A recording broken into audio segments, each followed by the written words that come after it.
compartments, very important. Please make sure that you understand the body fluids. You understand how fluids are moving across the ECF and the ICF. Remember that one. Body fluids.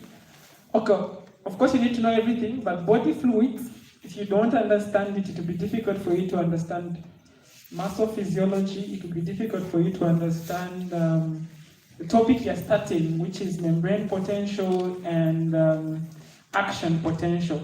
So those figures, especially sodium, potassium, chloride, and hydrogen, those you should remember under body fluids. We looked at the forces producing movements of substances. Osmolality. Someone was even asking us what's the difference between the two, and I said I refer you to your notes. Yeah.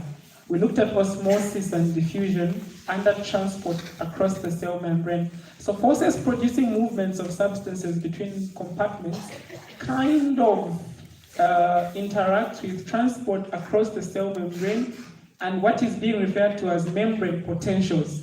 So membrane potentials, tomorrow or on Thursday when you look at the resting cell membrane potential, which will be coming from your body fluids, okay? So we kind of already tackled that one when we were looking at body fluid compartments and transport across the cell membrane. So 1, 2, and 3 lecture. So you might be asking, you say, no, we didn't do membrane potentials. So membrane potentials fell under body fluids, transport across the cell membrane. When you looked at osmosis, diffusion, secondary active transport movement, okay? Then we looked at the functions of the cell. There was part 1 and part 2, and we looked at the organelles and everything. So the last one, I wasn't supposed to tick it, but I ticked it because that's the one we're going to handle now, which is intercellular communications. Okay. So today, like I mentioned, we should be done under 45 minutes. This is 9:07. So this is when you start ticking the 45 minutes, okay? So today, what do we want to look at? Number one, we want to look at cell response to ligands. I think when we finished our lecture last week, although we're in a bit of a hurry, we looked at how hormones, what we refer to as ligands or neurotransmitters, are able to bind to surfaces on the cell membrane, okay? And that binding is going to lead to a physiological change inside the cell. So today we want to look at when this ligand binds on the surface membrane of, someone said they have the marker. Who has the marker? I was about to carry my bag, but someone told me their markers, so I didn't carry. Okay, but we want to look at what happens, so hormones. I remember in the previous lecture, someone gave us an example of a hormone such as progesterone. These hormones are going to bind on the surface of the cell. When they bind on the surface of the cell, there are certain processes going to happen that will lead to a physiological change inside the cell, and that's what we want to look at. Those physiological processes occur in a systemic manner, or in a systemic method we call a signal transduction pathway. So the hormone binds on the surface of the cell membrane. There is a signal transduction pathway that transmits that hormone to a chemical messenger or to effect the physiological change. Under the signal transduction pathway, we need to differentiate what is a primary and what is a secondary messenger, or messengers, very important. On the signal transduction pathway, we also want to look at G proteins. So you can study everything, but make sure you remember G proteins, how it works and what happens. Why?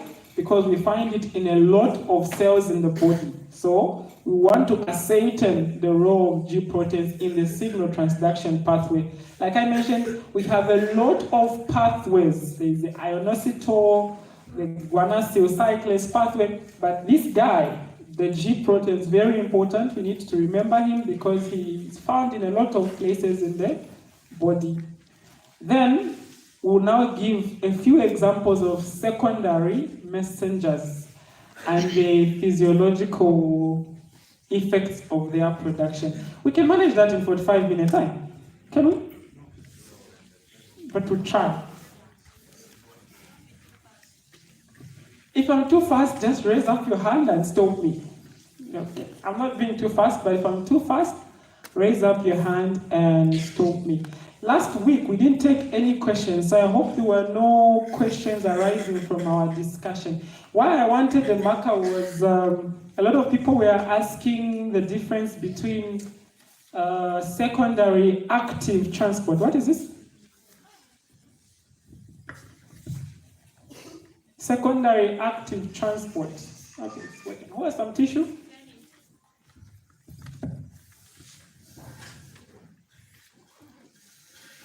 Is there anyone with some tissue? Even the back is. Now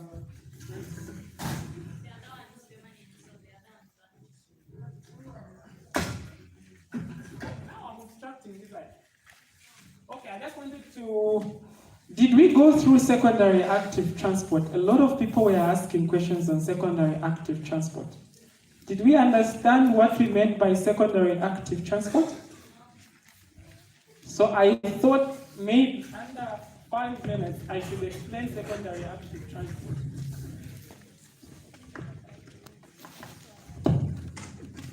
Who was using the payment?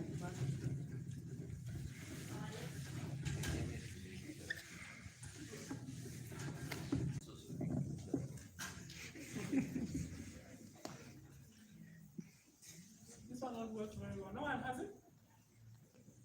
Okay. This one won't work. But anyway.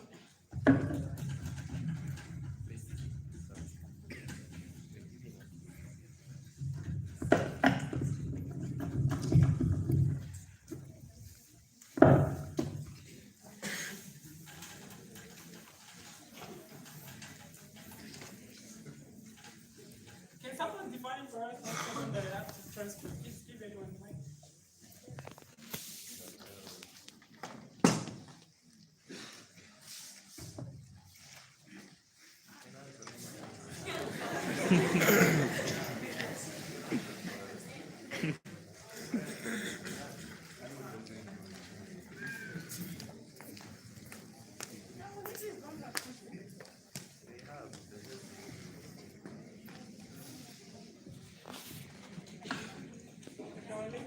I don't know what we mean by that. No, maybe I have a question.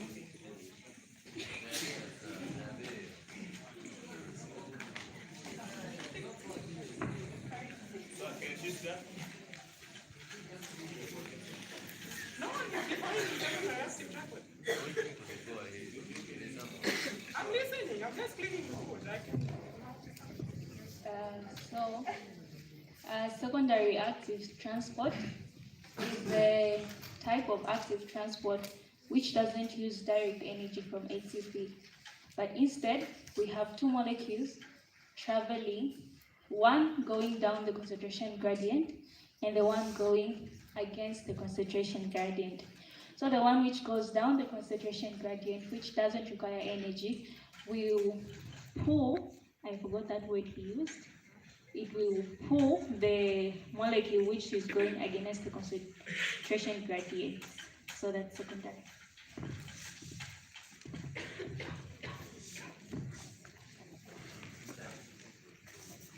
The one who's holding the mic, do you think she's right? Yes, sir.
Okay, she was very right. And diagrammatically, I think there were some students I was even explaining for on, I don't know when was that anyway. So you have two molecules. You have molecule A, you have molecule B. Let's say this is your ICF, and this is your, okay? So you have molecule A. Where is it in high concentration between the ICF or the ECF? ICF, isn't it? So meaning that this molecule can easily what? Diffuse down a concentration gradient to the other side, correct? Does it require energy? So this molecule is for it to cross, it's moving with what? Passive diffusion, isn't it? Okay, I don't know if you can see, but then there is no energy required. Okay, for it to diffuse across the cell membrane, okay? And therefore, what is important there is what? Passive diffusion. But look at molecule B. Molecule B is 50 millimole in the ICF, for those of you who can't see at the back, and then it's 150 millimole in the ECF. For it to go to the ECF, what is supposed to happen? Is it going to go passive diffusion or active diffusion? Active diffusion, because it requires what? Energy, isn't it? So it can undergo, it requires energy, so it can undergo primary diffusion, isn't it? Such that ATP burns the dephosphorylates, produces energy to transport B from the ICF to the ECF. In that case, we call that primary active, correct? Now, instead of this guy burning ATP, okay, there is no ATP in secondary active. What happens is that this guy binds to B, so it binds, okay, to each other. They hold each other's hands. In a reference, we say they are what? They are couples, isn't it? So they are coupled together. So this A says, I will hold your hand, and then because me, I'm going freely, you require energy to all of them. The previous week. Any questions arising from that before we move forward? I promise 45 minutes, yes. In the book, I saw that they were saying it is the transport that is used together with sodium. So my question, is it only sodium or it can also be with another substance?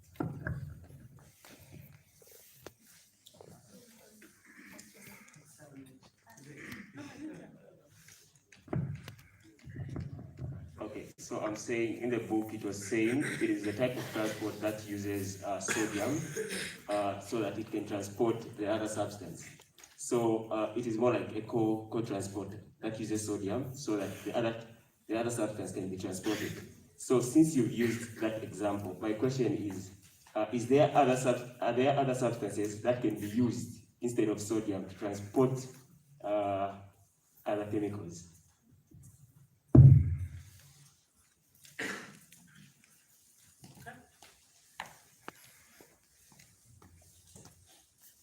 Any other question?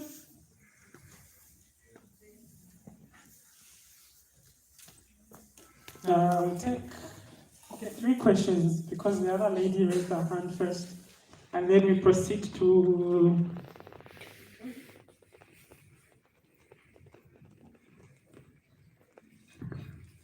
My question is, what if they're moving in different directions? Since the example you've given, they're moving in the same direction, but what if they're moving in different directions? How does it work? You people were not seeing and you are not saying. How am I supposed to know that you're not seeing? Okay, we'll try to turn the board. Where's the last question? Sorry, last question.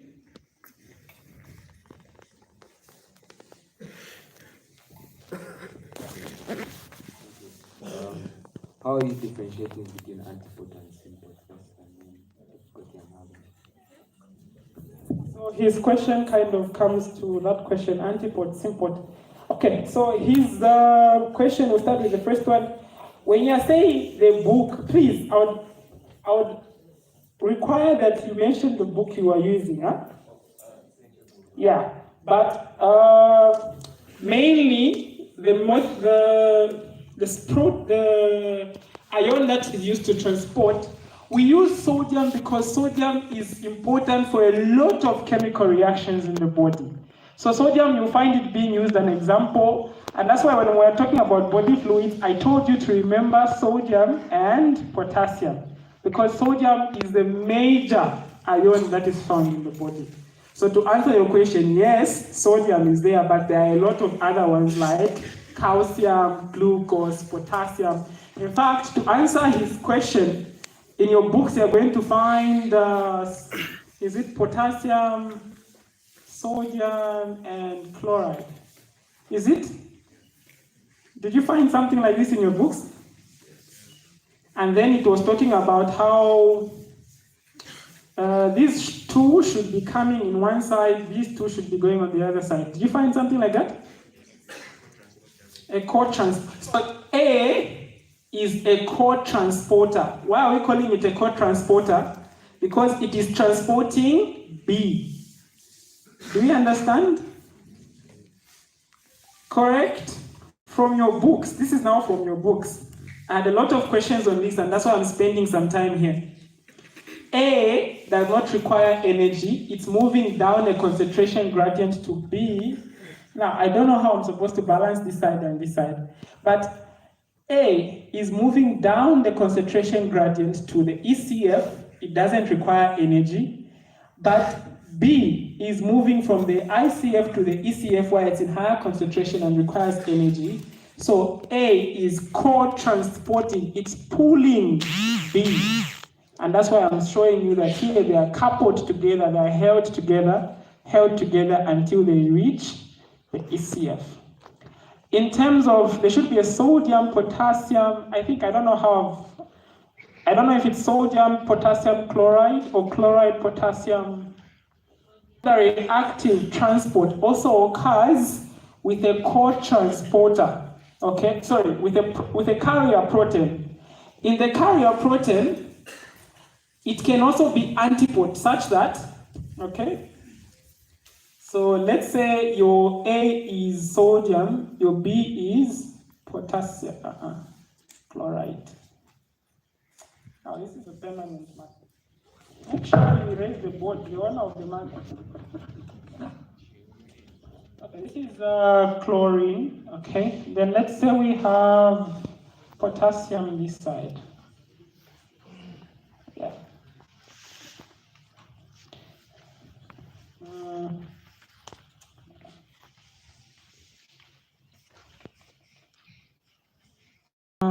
We put another molecule, C. Now I hope you can see. So the concentration of C, this side is, let's say, 100 millimoles per liter.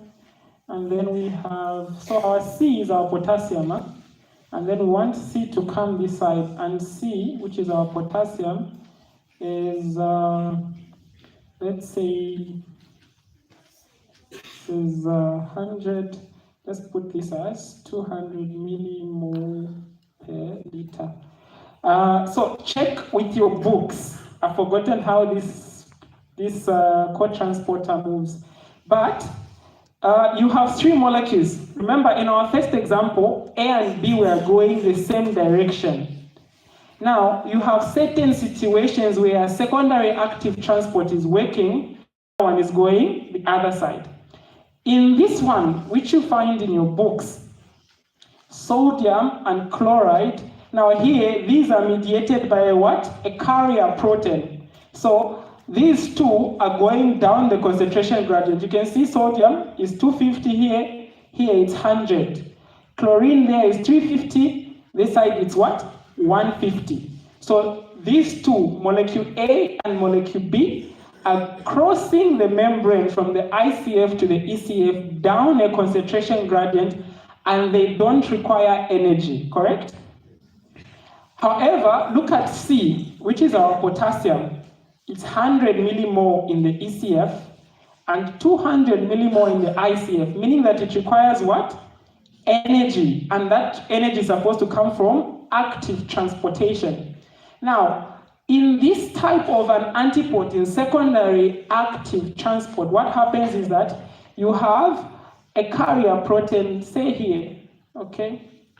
This is a carrier protein. Now, for those of you at the back, you have to rely on my voice. I'm sure you can't see, but try to rely. I don't know how you're going to do it. So this here is your carrier protein. So these two, and from our introduction, we say that facilitated diffusion can either be active or secondary, depending on the presence of what? ATP. People look lost. Are you guys reading your notes? Or it was a weekend, huh? So, in this type of reaction, your B molecule will come and bind here, your A will come and bind here, your C, which is our potassium, will come and bind there.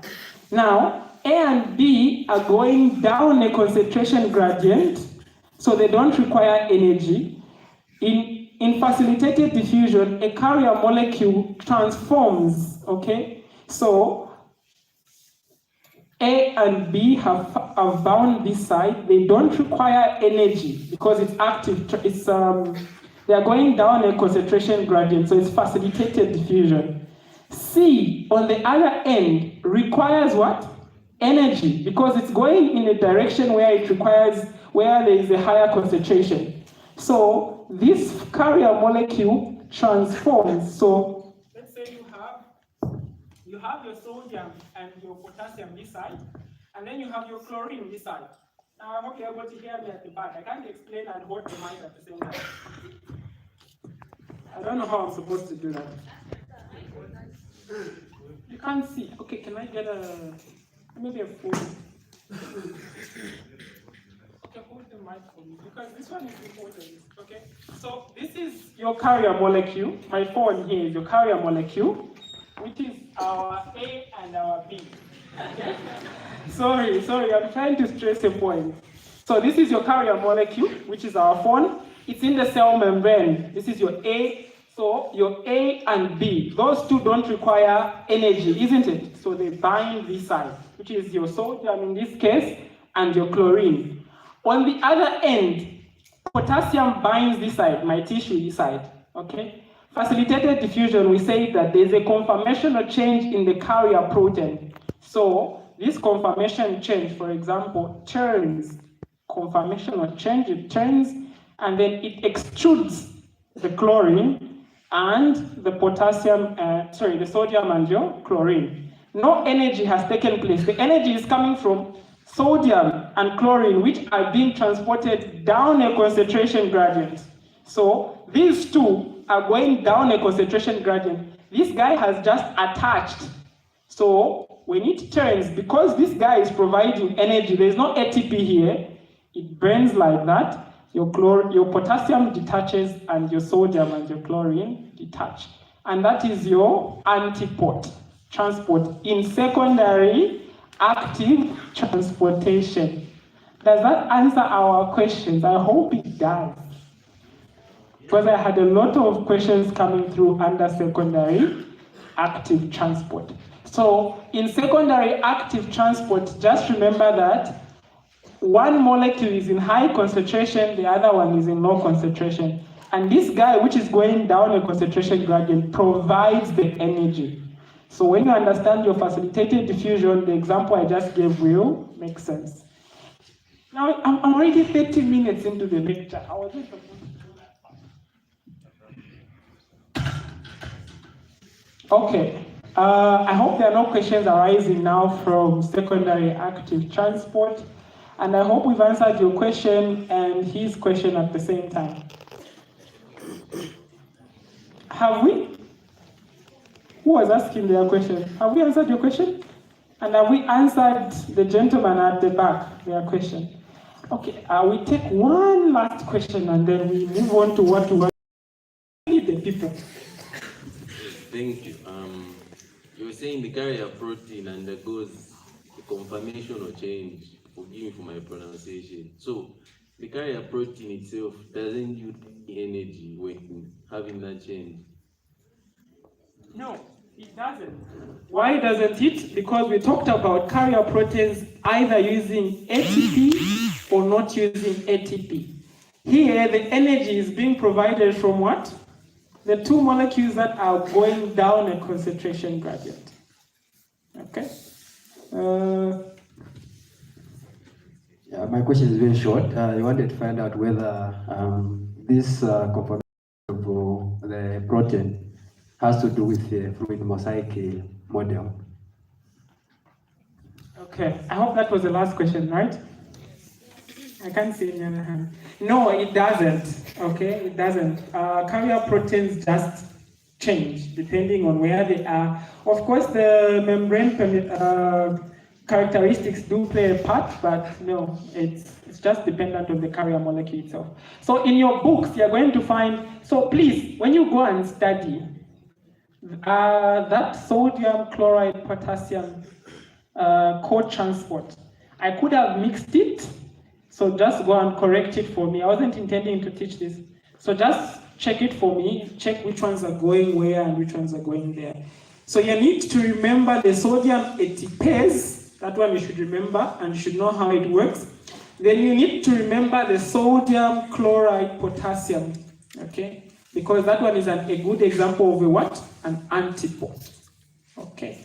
So now we want to look at today's lesson, and we want to look at cell communication, which is a continuation of what we were talking about. Now, someone told us a good example of a hormone is progesterone, and we're going to be using progesterone because all our women undergo menstruation, and it's not shame, right? There are some churches that say no, when a woman is going menstruation, they're unclean. Whatever nonsense that is, I don't understand. But we respect them. We totally respect them, right? Because everybody is supposed to undergo menstruation. If you're not undergoing menstruation, we're all doctors. Please come and see me at the lecture privately so that we help you. Okay, not privately, outside the class. Outside the class. Then you will see relevant people so that they help you. So we are using an example of progesterone because all our women undergo menstruation, and at least we have an idea of what progesterone does. Now, when this hormone touches, so progesterone is working on the uterine cells, the ones that are going to cause you to shed. So when this hormone, your progesterone, it can be a hormone, it can be a ligand. Remember, those two terminologies can be interchanged. It can be a neurotransmitter. I think we emphasized that point earlier on. So when this hormone binds to the cell, in this case, progesterone binds to the walls of the uterus. The walls of the uterus are made up of a number of cells. And everything that is happening in one cell is happening in all the other cells. Okay? But for the purposes of teaching, we're only using what? One cell. But please remember that what's happened, so this is the wall of the uterus. It's made up of a lot of cells. And for menstruation to take place, each cell is supposed to respond to what? Progesterone, and then the effect goes on like that. So for the purposes of teaching, we're using what? One cell. So you have a ligand or a hormone, an example, progesterone. It binds to the surface of the uterine wall or the uterus cell. It binds. What happens inside that cell for this cell to respond, for you to undergo menstruation? What happens? There are certain factors or pathways or physiological changes that are going to occur inside that cell. that are eventually going to result in someone menstruating. So a cell will often respond to ligands and the like, and this can be activating or deactivating.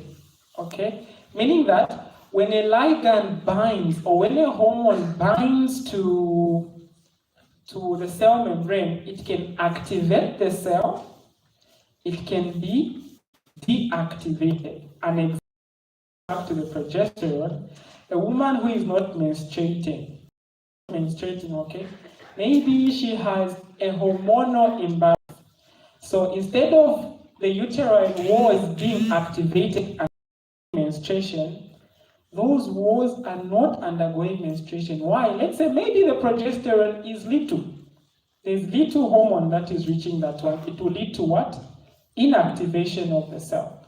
Maybe the receptors are not responding to that hormone. An example is sugar, but what was sugar? Or diabetes.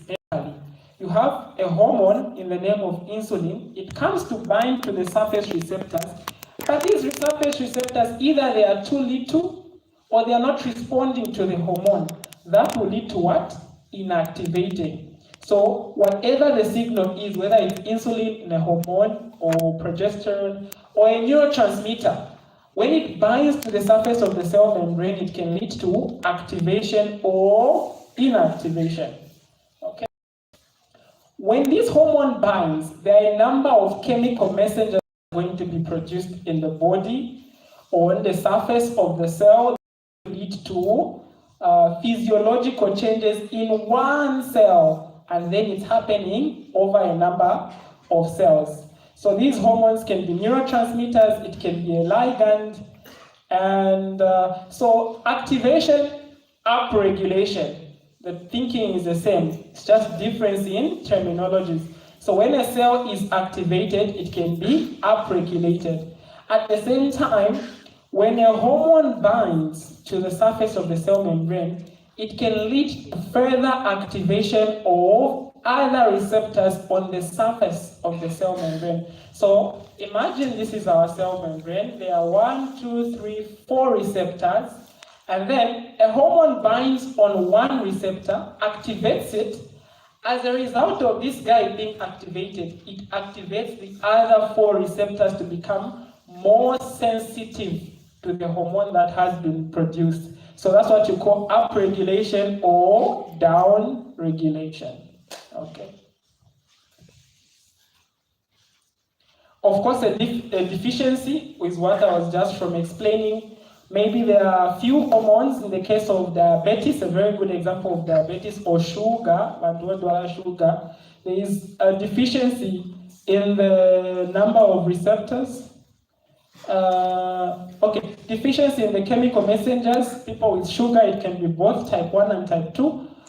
And so, if there is a deficiency in the hormone, an example is progesterone, you have little progesterone being produced. This person is not menstruating. What the body does is that, so this is your uterine cells. You have 1, 2, 3, 4.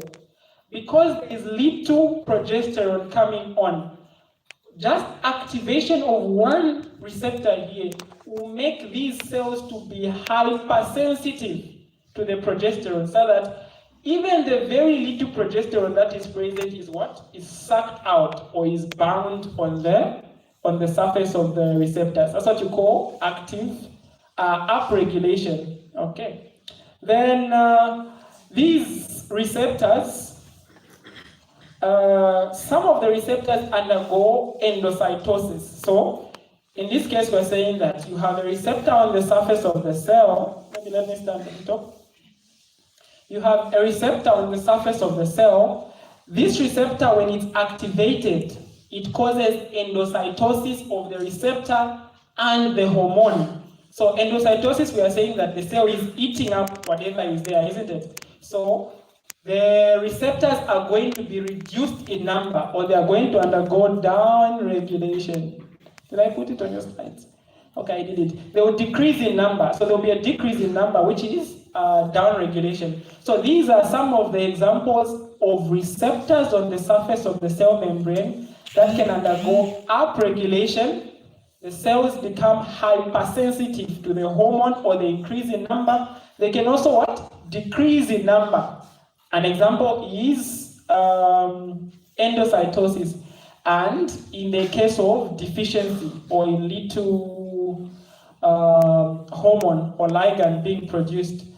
Some receptors are recycled, that is straightforward. What we are saying is, this is the receptor, it binds to a hormone, releases the hormone inside the cell, and it works again. For others, once they are used up, they cannot be found on the surface of the cell membrane. They go inside the cell, meaning that they are reducing in number. That is what? Downregulation. Okay, I think we've explained this. Unless we have questions. So, when ligands, it's a hormone, okay?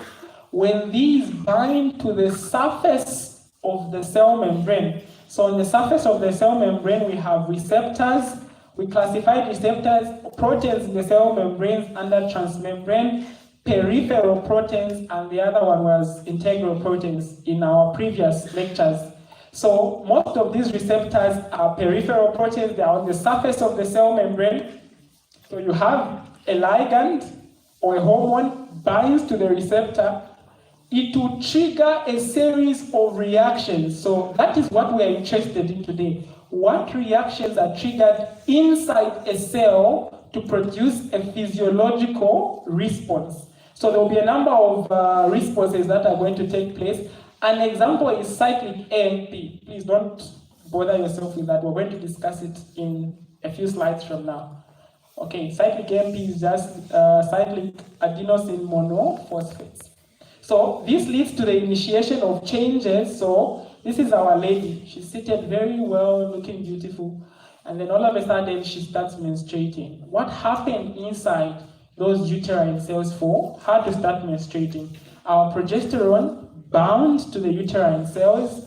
It initiated changes in cell function, leading her to menstruate. That's what we want to look at. Our progesterone, we're going to call it a first messenger. Why is it a first messenger? Because it's the one that is coming to bind to the surface of the cell membrane to initiate the change inside that cell. So we are going to call ligands, hormones, or neurotransmitters that bind to the surface of the cell membrane, or in the ECF, we'll call them first messengers. Okay, because they are the ones that are bringing the what? The information for that physiological change to take place. And then, intracellularly, we're going to have certain reactions or secondary messengers that are going to go inside the cell. When they go inside the cell, they're going to either activate enzymes, okay? Certain enzymes will be activated, and that will lead to a physiological change. So you have this protein, the first messenger comes, it binds. As a result of activation of this enzyme or protein, an enzyme is activated such that it changes the function of the cell. That sequence there is what we're calling what? A secondary messenger. What events take place inside the cell, intracellularly. We call those secondary messengers. Others, you have a ligand or a hormone. It comes and binds. It produces other messengers or chemical messengers that go to the nucleus, cause it to start doing what? Transcripting or producing certain proteins. And you know that proteins are important in what? Sorry, the mRNA is important for what? Protein synthesis. So you have hormones, they come, they bind to a ligand. They bind to a, what are we calling them? Receptors. The receptor will produce another chemical messenger or another chemical or another hormone intracellularly, telling the cell to do something, replicating itself so that certain proteins can be produced inside the cell. Okay, we're saying that the function of secondary messengers is usually short-lived, but it will lead to changes in the cell function. That is done by either changing the function of enzymes. So there are certain enzymes that can be dormant inside your cell, but as a result of a secondary messenger that has been produced, those enzymes become active. Okay. It can trigger exocytosis and endocytosis depending on the function. And we described what exocytosis and endocytosis is. What I was talking about is alteration of transcription, where this secondary messenger goes to DNA, binds to the DNA, causes what? Transcription. So transcription will result in production of what? mRNA. mRNA is important for what? Protein synthesis. So depending on the type of secondary messenger, the cell function is going to be different. Okay. The cell function is going to be different. Also, the time is going to be different to produce the physiological change.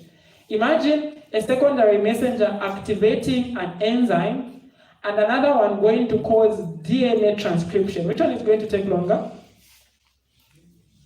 DNA transcription, because first of all, it has to bind to DNA, activate DNA, produce mRNA, and then produce proteins. So depending on the changes that are required. So secondary messengers, very important in causing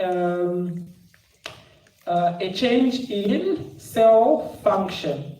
Now, this change in function occurs in a stepwise manner, which we're going to look at very shortly. And sometimes they can be what is referred to as negative or positive feedback. So when certain enzymes are activated, for example, and then they produce the physiological change, they can tell, so progesterone is produced in the ovaries, okay?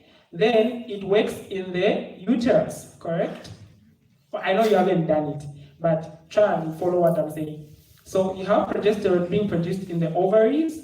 It's working in the, you don't go and memorize where progesterone is produced and all those funny things. You're going to learn them properly. We're just using them as what? Examples for us to understand. So you have progesterone being produced in the ovary, and then it's working in the uterus to cause your menstruation. Now, when menstruation is over, this uterus can produce other hormones to tell the ovaries to say, can you stop producing progesterone because I'm done menstruating. So that's what we mean by feedback. So the uterus, the uterine cells will give feedback to the ovaries and say, stop producing the progesterone, I'm done. Okay? So to have that proper physiological response. Normally, these secondary responses, and I hear people asking me, no, this book, I read from this book, we understand there are a lot of methods that occurs. But this pathway usually takes place as a result of what? Phosphorylation signaling pathways. There are other pathways which even me, I don't know. They are postgraduate stuff. We don't want to know them. What we want you to remember is the phosphorylation signaling pathways. So phosphor, I think I talked about this last time, it's just phosphate, isn't it? So it's being added. When you're phosphorylating, you're adding a phosphate. When you're dephosphorylating, you're removing a phosphate. So you have two types of enzyme, kinases, they catalyze phosphorylation. So you're adding a phosphate group to a protein. And then you have phosphatases. Tase is to break down. So phosphatases, you're removing a phosphate from the protein. Okay, so those are the two types of enzymes that we have in the body. Now, this is the signal transduction pathway. This picture is not very clear, but I couldn't find a clearer one. The first thing that happens is that you have a receptor-ligand interaction. Ish, I lied, huh? This is 10:52. I said we'll finish within 45 minutes, but the peers, we won't do that. So you have a receptor-ligand interaction, which is your phase tape. So you have the cell wall on your right, or on my left. You have the cell wall that side. In fact, this was This should have been for a plant, not a human being. Human beings don't have cell walls, right? So that cell wall, think of it as a what? A cell membrane. So you have a cell membrane there, then you have a receptor. This, I don't know if this is yellow or green. Someone help me with that color. So you have yellow there. It's green. What color is this? This one here, this is what color? Okay. Gold. Okay, we call it, we're talking at the same time. So we call it color 1, okay? So color 1 is a ligand, it's a neurotransmitter, it's a hormone. It has been produced, and an example we are giving is what? Progesterone. So progesterone has been produced from the ovaries. It goes to bind on the cell wall of the uterus. Again, this is an example. So it goes to bind on the cell membrane of any cell. But we're using progesterone to do what? To explain. It binds on the receptor there. So in the uterus, there are receptors for progesterone. And that's why progesterone doesn't work on your eyes, right? Because there are no receptors for progesterone. So you have that receptor there, and that's the first step in cell communication, okay? You have the receptor ligand, receptor neurotransmitter, receptor hormone interaction. So they interact. What do we mean by interaction? They bind together like that. And then this now leads to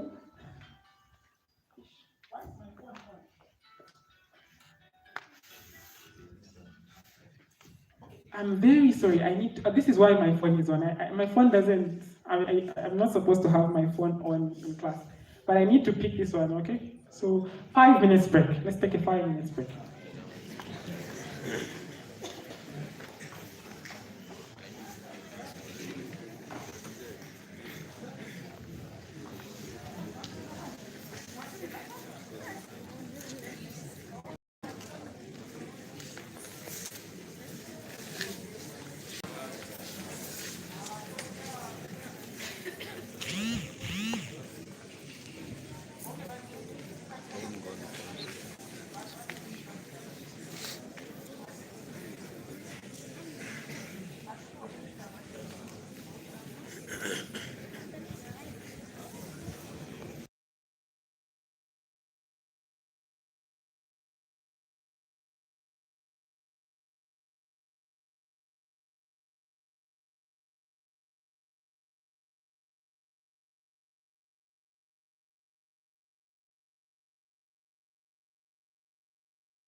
Since we are all doctors, when you guys come to the hospital, your phone is never.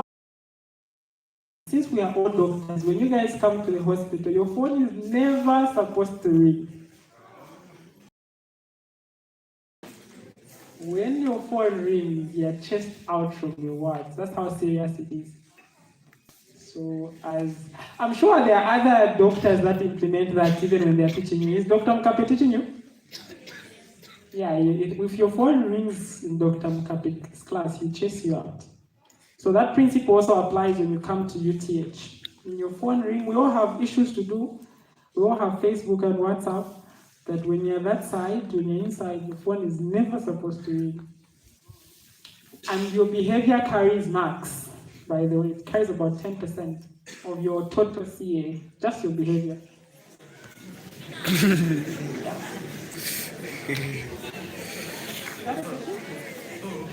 It's even here.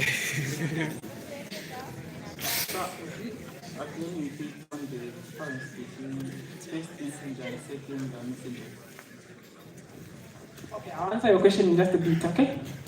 5 minutes, you can go ahead. See, now fine. How many more minutes? 3?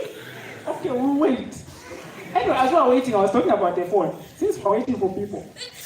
Yeah, so phones should never ring when there's some lectures. I think Dr. Mkape, who else is teaching? Who is teaching if he's, Dr. Luindi? Dr. Luindi, yeah. When Dr. Mononkila comes also, your phone is never supposed to ring. Yeah. And then for Dr. Mkape, even sleepers, wearing of sleepers. I remember one guy who was failed at 50, if I'm not mistaken, because he came to the work with sleepers. Yeah. Very serious. Behavior and dress code is very, very serious. So at two. Okay. We wait for that 1 minute. And there are people who've gone outside. But today is a holiday. Okay, so we can continue. Huh? Okay, thank you. I'll answer your question in just a bit. I will go through it. So I was saying that you have a receptor, it binds to you have a ligand, it binds to the receptor on the surface there. There are some changes that are going to take place inside the cell. And those events, they are called secondary responses. So you can call them secondary responses. In some instances, you have secondary messengers or secondary hormones or ligands being produced. It can be divided into 4 broad categories. Okay.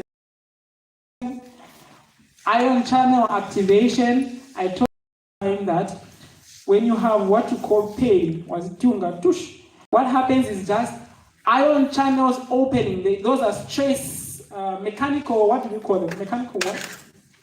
Even me, I've forgotten. Even me, I'm not studying. Mechanical what? People are not studying. Mechanical ligands or something like that. I've forgotten. So this just leads to a series of ion channels opening until it reaches your brain. Okay? So that's a form of communication. Very importantly, today, G protein. Ion channel, we've already discussed it under body fluids and the like. Today, we have to try and understand what is happening in a G protein. When a receptor binds to, when a ligand or a hormone binds to a receptor, it can lead to activation of certain enzymes inside the cell. So you have your progesterone, it binds to your uterus cells there, okay? And then there are certain elastases. Elastases are enzymes that break down your uterus wall. So what you people call menstruation is not blood, it's breaking down of the uterus wall.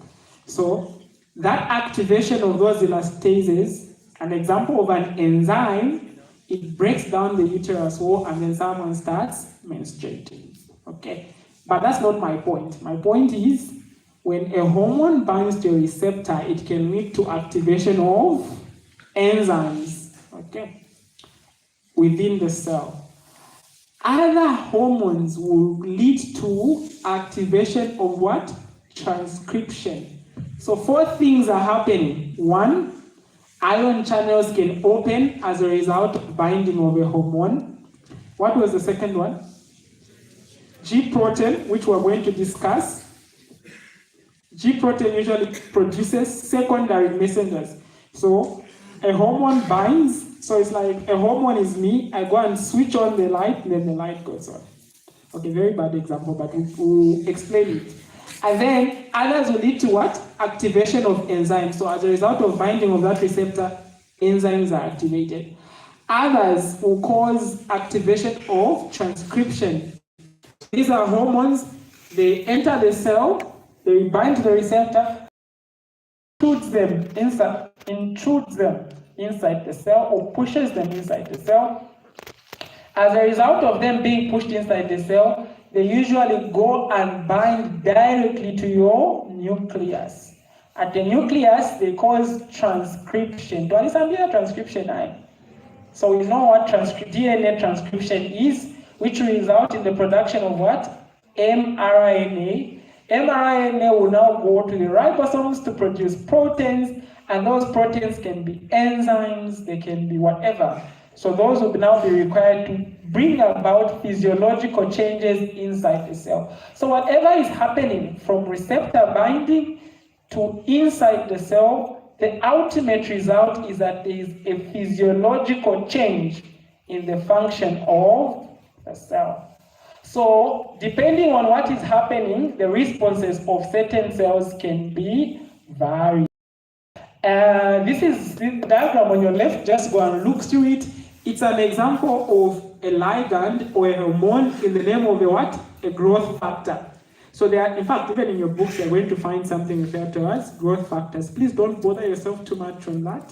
We'll look at that in subsequent lectures when you guys do endocrine physiology. So you have a growth factor, it binds to a receptor, there's phosphorylation, dephosphorylation until it reaches the nucleus. This is, I don't know, purple or pink? What color is this? Purple. It comes, binds there. You can see this here. It causes production of mRNA, which eventually is going to lead to the production of what? Proteins, or goes to attach to your ribosomes. What is here?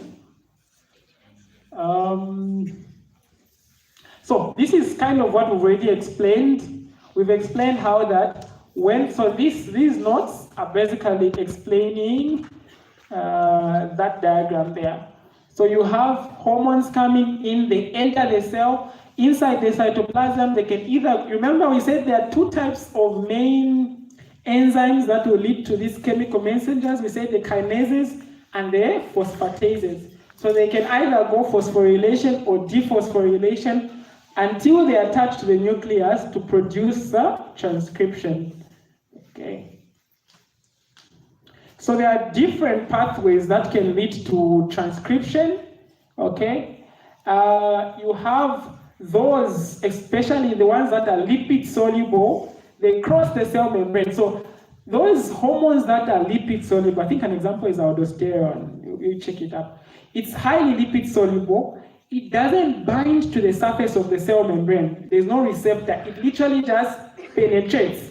So it penetrates, enters the cell, and goes to the nuclear receptor and directly interacts with DNA. In fact, that's an example of the one that we gave before went phosphorylation. Okay, this one went phosphorylation. So this one, in primary messengers that influence transcription, these don't bind to receptors on the surface of the cell membrane. They just penetrate through and go directly to bind on the nucleus.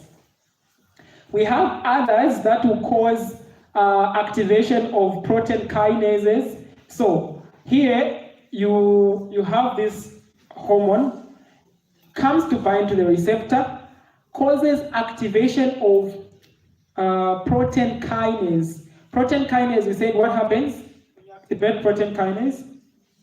Phosphorylation, isn't it? So you have phosphorylation inside the cell, and after it's phosphorylated, it then moves and bind on to phosphorylate or to activate transcription factors. You people are expert at transcription factors, isn't it? Because you are from doing them last year, correct? So basically what we are saying is that this time, in this activation of protein kinase, a hormone is not going to bind directly to the nucleus. It enters the cell, activates protein kinases. Protein kinases phosphorylate transcription factors. Transcription factors are just enzymes that cause transcription of DNA or that activate DNA. Once DNA is activated, it's going to produce mRNA, which will lead to production of enzymes and proteins. Others, instead of phosphorylating the protein kinase, they go and activate the transcription factors directly. Now, I hope you've caught the difference between the two. In the previous one, you have a hormone or a ligand activating protein kinases. As a result of a protein kinase being activated, it activates or it phosphorylates transcription factors. In the other method, this one, the third one, you have a hormone or a ligand going to bind directly to the transcription factors. Okay. In the cytosol or in the cytoplasm. And when that happens, it can lead to, remember what we talked about, it can be activation, it can be deactivation. So this transcription, it can either lead to upregulation or it can lead to downregulation. Upregulation will cause an increase in transcription and therefore an increase in protein synthesis or mRNA synthesis, which will eventually lead to an increase in protein synthesis. Others will cause a down-regulation, meaning that transcription reduces. And when these proteins are produced, they alter their cell function. So we've discussed two things. Number one, we've said that when a ligand binds to a receptor, it can lead to opening of ion channels. We're not going to go into a lot of details because we've discussed body fluids. So as a result of input or output of ions, it can lead to changes in the cell function due to a difference in the electrochemical concentration of the cell.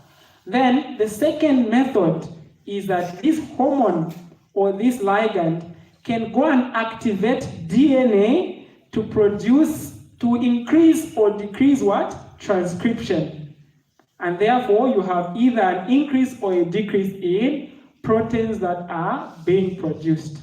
The third thing that happens, how cells change their physiological function, is the G proteins. Okay. G proteins, I said there are a lot of other proteins that can be activated in the body, but for the purposes of our discussion, we restrict ourselves to G proteins because they are more present or they are in high numbers in the body. What are G proteins? Okay. G proteins, simple definition, is a protein that is bound to guanosine triphosphor. What is the A? I didn't put it in the notes. G is guanosine. We did amino acids there last year. Guanosine is an amino acid. Okay? Tri means 3, and then phosphate. What is guanosyl triphosphoadenosine? Someone check for me. What? I said someone check for me GTA. Why didn't I put it in the slide? Guanosine triphosphor. Quickly.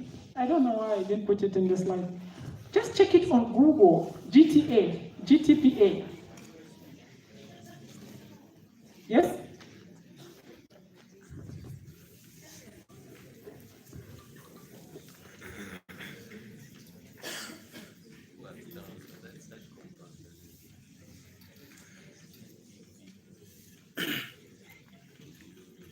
This is the last component. The other one is, so there are 4 things that can lead to, I'm waiting for the answer by the way. There are 4 things that can lead to change in the physiological function, an increase or a decrease in ion concentration as a result of the opening and closing of the ion channels. Enzymes can be activated or deactivated as a result of attachment of the ligand, and then there can be a decrease or an increase in transcription as a result of upregulation or downregulation of DNA replication or DNA transcription. The 4th one, which is the last one we want to discuss, and then we go and enjoy our Easter, is G proteins. Yes, GTPA. Yeah, read that. Guaninosyl triphosphor. Okay, someone check GTPA. Guaninosyl triphosphor. And I've forgotten what the A is. Should I give it to you as an assignment? I want to confirm it just now so that we all come out with the same information from this lecture. Okay, go to your Gano as we are discussing. So, someone just got your Gano, I think the last page, you're going to find GTPA. Why isn't it on Google? It's supposed to be there.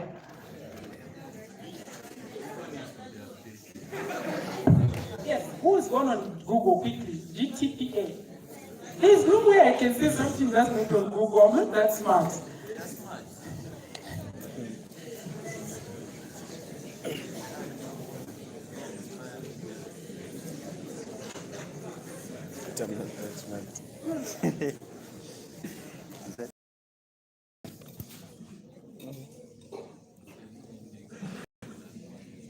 Okay, no one has found it. Yes? supposed to be there? So it's supposed to read as what? Oh, it's supposed to, oh yeah, I didn't doubt it's GTPA. Yeah, I think so. That was a typo. Okay, someone checking that it should be guanosyl. Guanosyl is an enzyme, is an amino acid. It's not? It's a nitrogenous base. Hey. She's right. She's very right, actually. It's a nitrogenous base. She's very right. Very, very right. I apologize for that one. You see, this is the problem of not putting full things in the slide. It's type A. What does it say? What is GTPA? It's type A. Okay, then the A is not supposed to be there. So check GTP.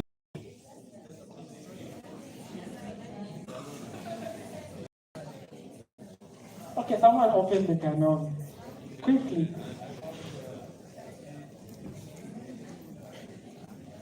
Sorry?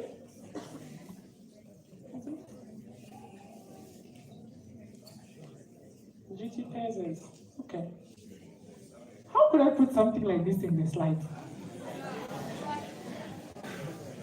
Okay.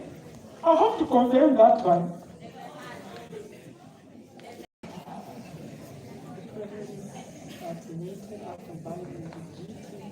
Okay, someone check for me. What is GTP? Guanosine what? So this is a protein bound to guanosine triphosphate. Yeah, actually it makes sense. Yeah, it is. So we remove the A. But I'll confirm. Is that a good one? Can I just confirm before I go? Because I won't come here again. It's type A. It's not type.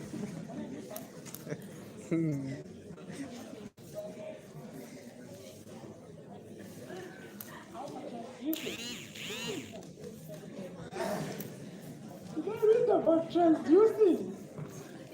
Okay, let me just check because this is my last lecture. I would have said that I'll come and correct it, but I won't be here next week. So you'll be somebody else.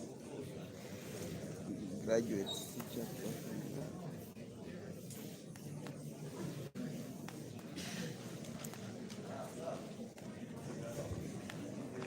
Maybe just like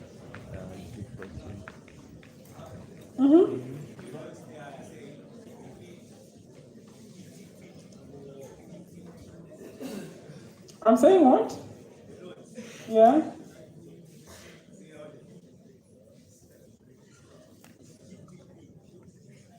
Okay, it's GTP. Yeah, so the A was a typo. This is serious. Atikanira. Atisi type. GTP is activating proteins.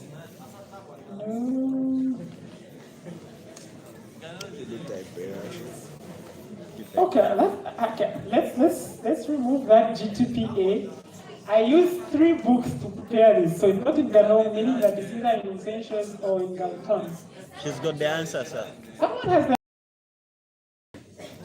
It's type A. It's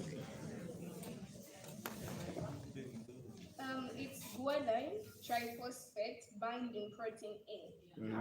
That's what I said. Exactly. I was remembering the 3.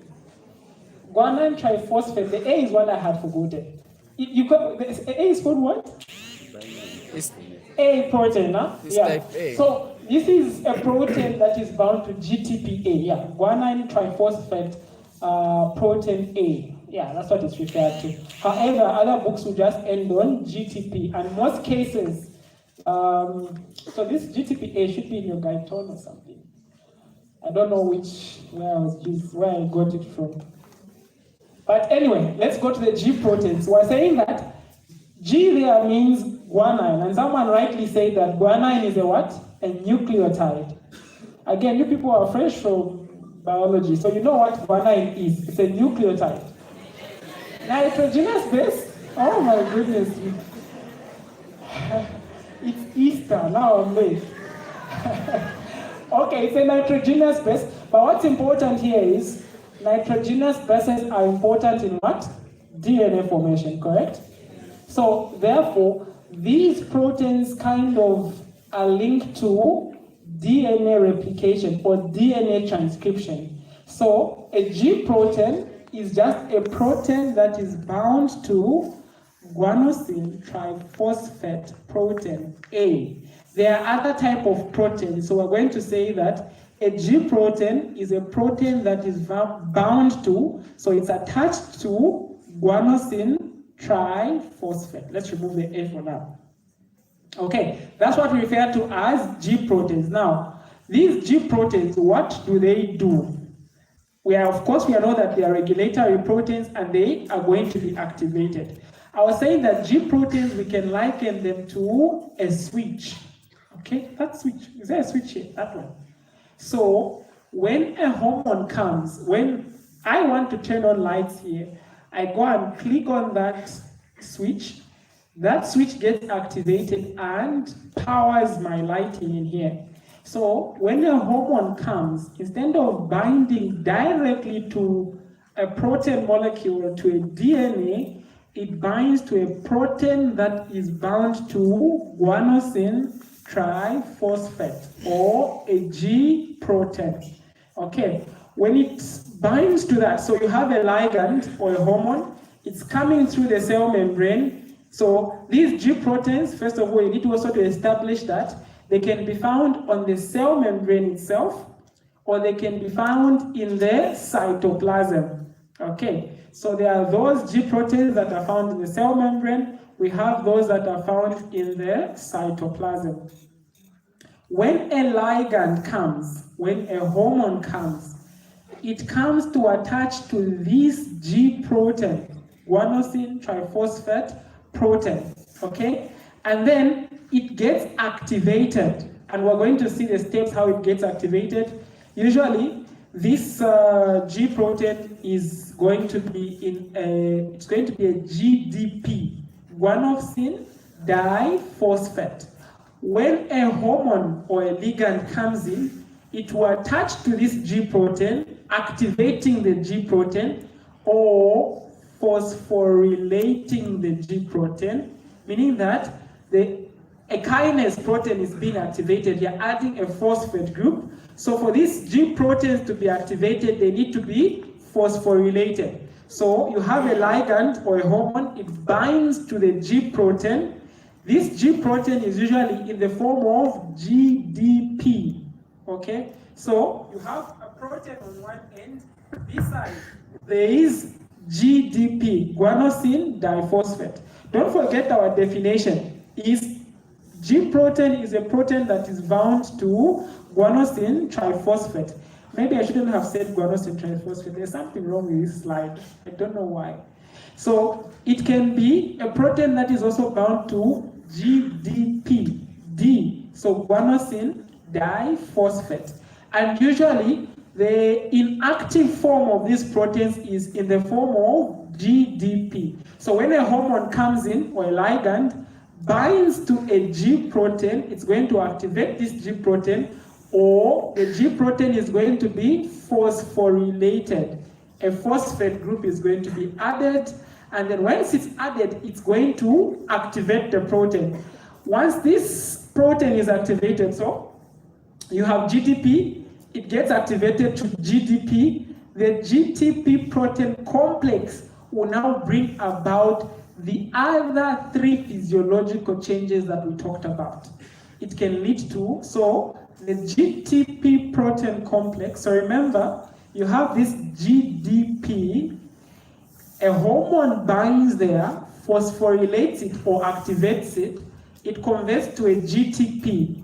So that union, we call it a GTP, guanosine triphosphate protein complex. So a protein is bound to the GTP, and as a result, it brings about the three changes that we talked about. A GTP protein complex will bring about a change in the ion channels. It can bring about activation of enzymes. It can also bring about the upregulation or the downregulation of transcription. either by activating your transcription factors, or binding to the DNA itself, or binding to certain enzymes, the kinase enzymes in the cytosol.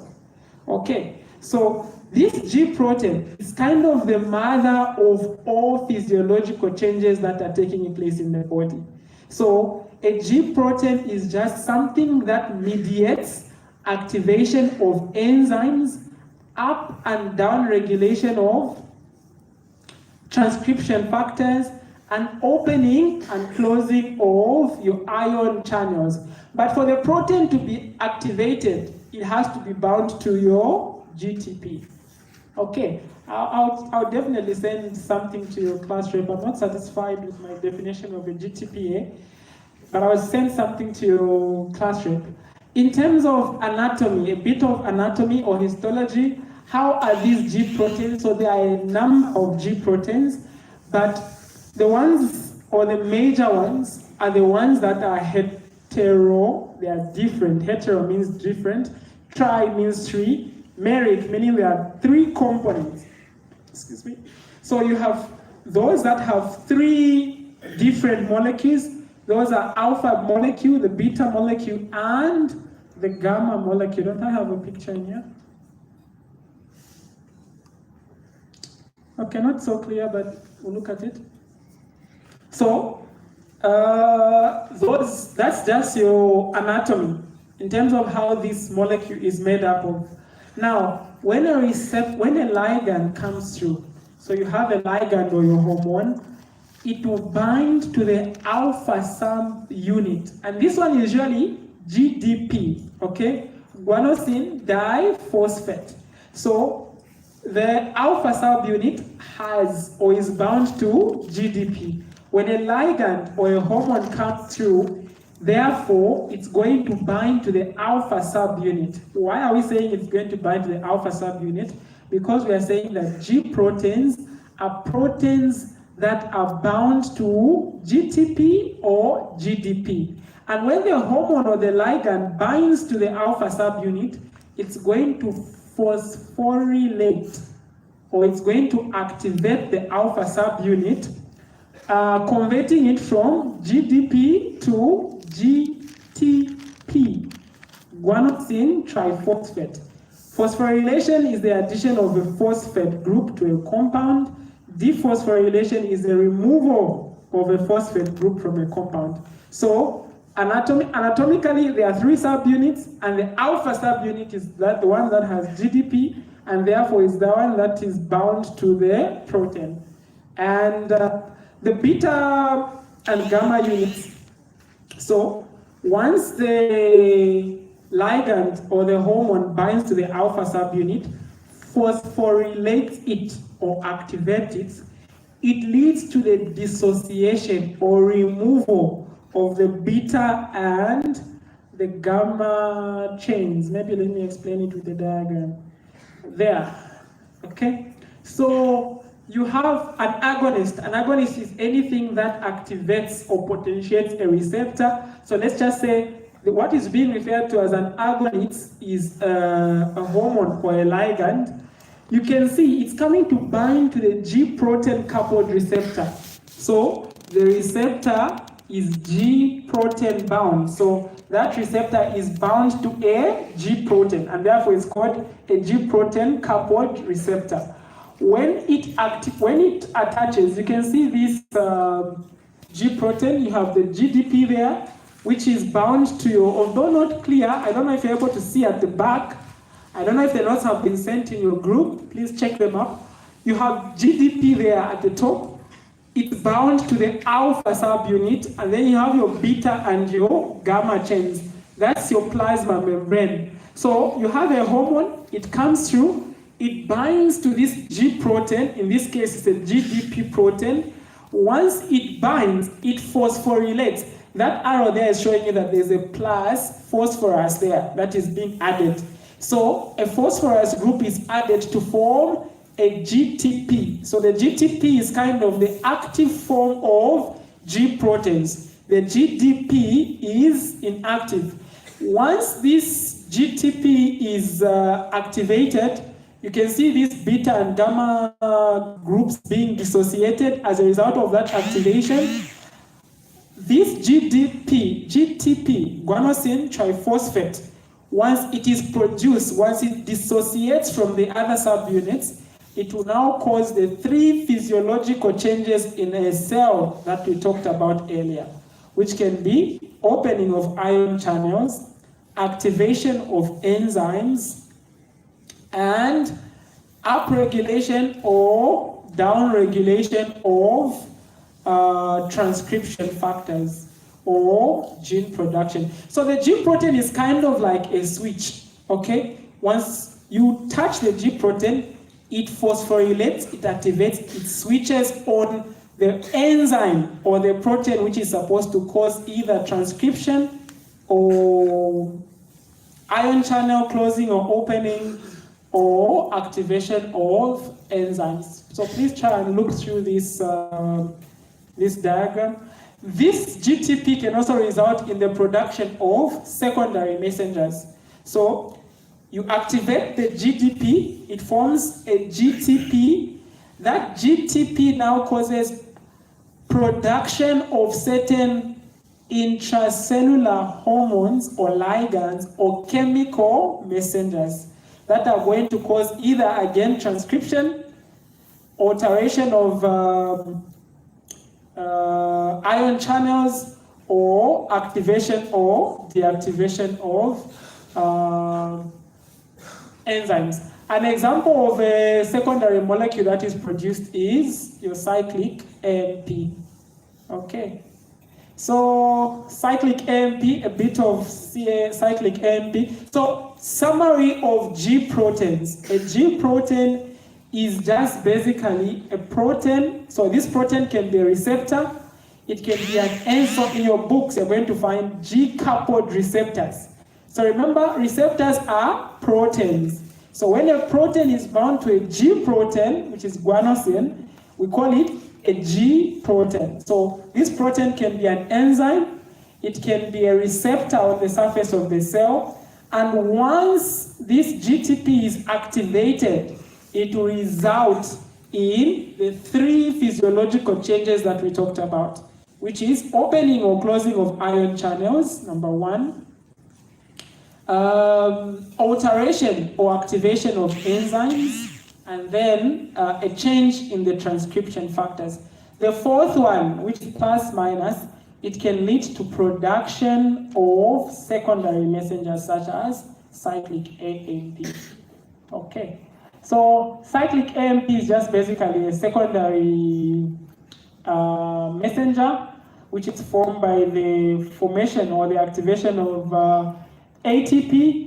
The enzyme is adenyl cyclase. These are just like bonus notes. We don't expect you to know this.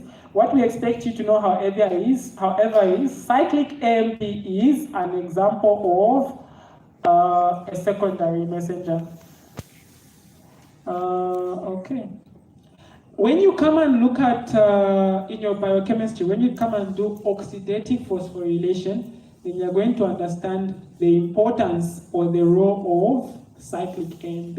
Again, look at what it's going to do. It's going to alter the transcription. So G proteins, whether it's producing a secondary molecule, activation of ion channels, activation or deactivation of enzymes. Other cyclic AMPs, why didn't I put another cyclic AMP here? Okay, so other cyclic AMPs, you have calcium. In your books, I think you'll also find ionocytol triphosphate. There is even a pathway of this one. Please don't waste your time. You can read that for extra information. Don't waste your time reading that. We'll learn that more in biochemistry when you come and look at the oxidative pathway. Okay, I said today is Easter. Class is done. So this is the last time we are meeting. Dr. Lindy should come in either tomorrow, so make sure you get Dr. Lindy's and communicate with him. Unless you have questions, we can go and enjoy our Easter.